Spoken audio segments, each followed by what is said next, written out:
చూడండి, ఇది Malacca straight, right. మూడోది సూయజ్ కెనాల్ చెప్పాను, బాబెల్ మందేబ్ చెప్పాను, స్ట్రైట్ ఆఫ్ హర్ముజ్ చెప్పాను, మలక్కా స్ట్రైట్ చెప్పాను. లాస్ట్ బట్ నాట్ లీస్ట్, ఇది కూడా చాలా కీలకం. ఓకే. ఇదేంటంటే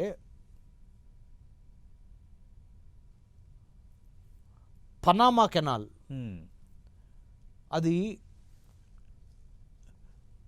పసిఫిక్ మహాసముద్రంలో నుంచి అట్లాంటిక్ మహాసముద్రంలోకి షిప్పులు రావాలంటే పనామా కెనాల్ కనుక మూసుకుపోతే ఓకే చుట్టూ తిరిగి రావాల్సి ఉంటుంది.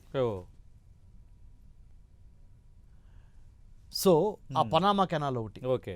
ఈ 5 మనకి పంచభూతాలు లాంటి.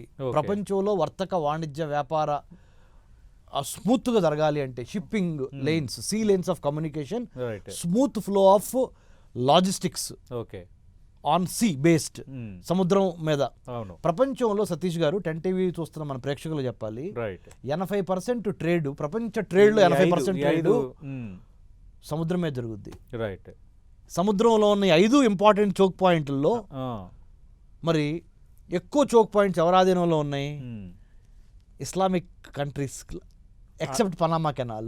ఇప్పుడు నేను మాట్లాడిన 4 అన్ని ఇస్లామిక్ కంట్రీసే. రైట్. సున్నీలు గనక షియాలు గనక ఏకమైతే, if there is a unity between Sunnis and Shias, okay, there are chances that they can ప్రపంచ వ్యాపారాన్ని ఒక్కసారి అట్లా ఆపగలిగిన శక్తి వాళ్ళకు ఉంది. అర్థమవుతుంది. రైట్. టెక్నాలజీ క్రిస్టియన్ కంట్రీస్ దగ్గర ఉండొచ్చు. రైట్. అవును. కానీ సముద్ర ఆధిపత్యానికి సంబంధించిన choke points Islamic countries 50+ countries ఉన్నాయి. రైట్. ఈ కంట్రీస్ యొక్క ఆధీనంలో ఉంది. దీనికి అగ్నికి ఆజ్యం పోసినట్టు రైట్ చైనా. రైట్. కనుక ఈ దాంట్లో ఇరాన్కి మద్దతుగా లేదా సున్నీ కంట్రీస్కి మద్దతుగా చైనా గనక తన చక్రాన్ని గనక తెలివితో తిప్పిందంటే ఓకే అమెరికా ఐసోలేట్ అయిపోద్ది. రైట్. కానీ